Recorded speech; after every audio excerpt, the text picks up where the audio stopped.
This video is about Breast Cancer Awareness Month and how many people out there are really aware of breast cancer and, the effect that it has on people and their lives and their families. And, it's just, I'm really sick and tired of people just thinking that Breast Cancer Awareness Month is just about wearing pink and, wearing a pink bow or wearing pink Nike socks or wearing a pink outfit.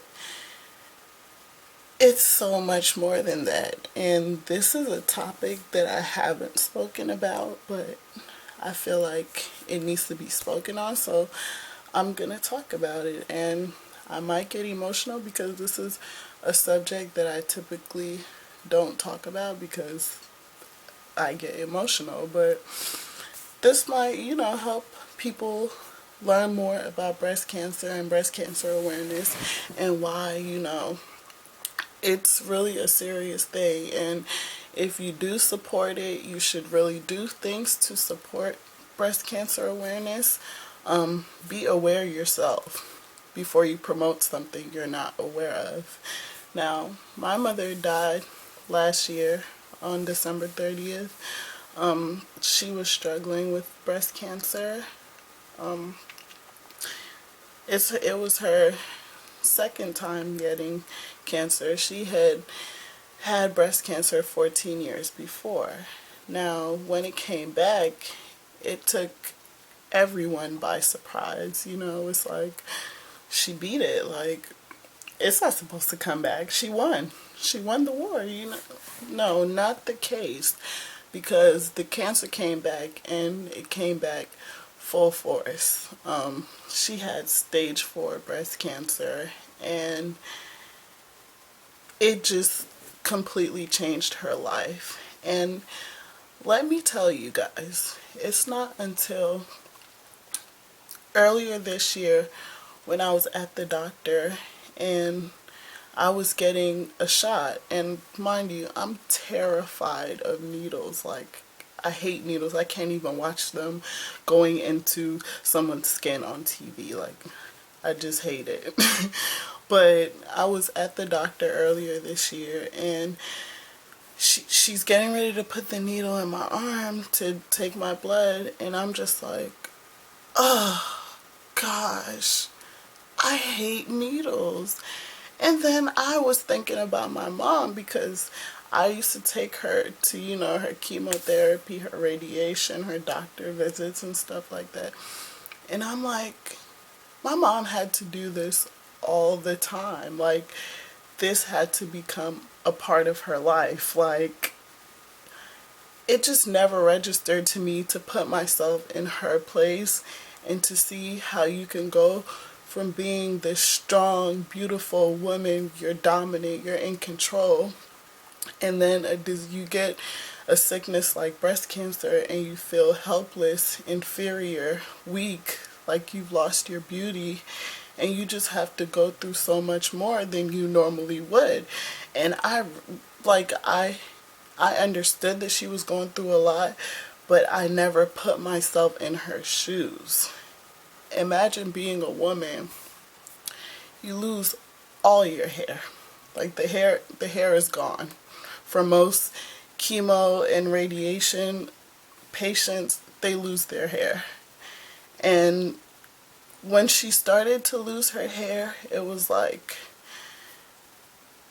I wasn't ready for it. It's like, I'm used to seeing my mom with a lot of hair. Then one day I came home and she shaved it all off. She was just like, she's not going to wait for it to fall out. She's going to shave it off. And I was like, I just bursted out into tears because I couldn't believe that all her hair was gone. Like, you imagine waking up seeing your mom every day, and then one day you come home and she's just bald. I mean, given this is after we found out that she had cancer and her cancer had returned, but nonetheless, it was just like a shocker. And I'm thinking, what if I had to get rid of just shave all my hair off my head?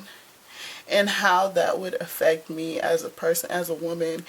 It would just make me feel insecure, and I wouldn't feel as confident as I do with my hair. Not only that, but her skin, it got darker. Like she was visibly darker. Like that's what the chemo does to you. It changes almost everything about you.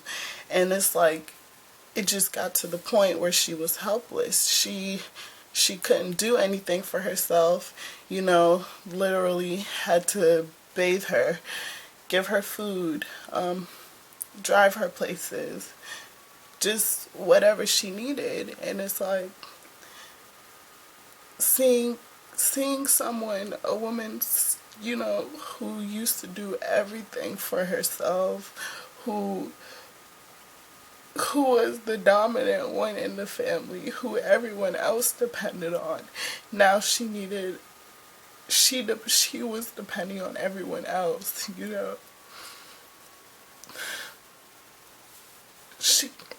She was depending on everyone else. She was the sick friend, or the sick mom, or the sick wife. You guys just don't understand what that feels like. I don't understand what that feels like. And I'm looking back at before my mom died, and she really tried to do everything as she normally would, which is why I respect her and I love her so much. She would still get up and she would try to cook every single day for her family like she normally did, even though she had her oxygen, and she always had to have the oxygen on, but she would still try to do things normally. But it got to a point where she couldn't even cook anymore. She couldn't even walk up and down the stairs anymore. She was just limited to her room. And it's like,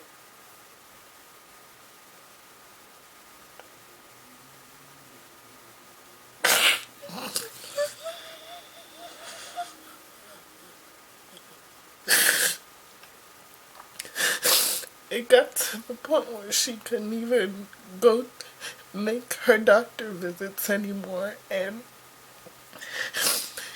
it's like she wants to be alive. Imagine you want to be alive and you can't, because you can't even get up and walk. You can't even get up and walk to the car to go to get your chemo to keep you alive.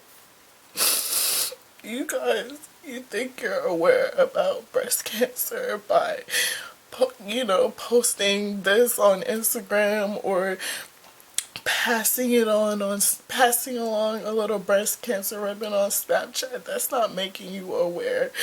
Being aware of breast cancer is doing your research. It's walking for breast cancer.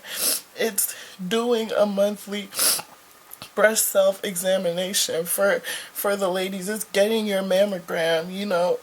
It's knowing that breast cancer is not just limited to women. Men get breast cancer as well. So, before you promote breast cancer awareness, really make sure you're aware.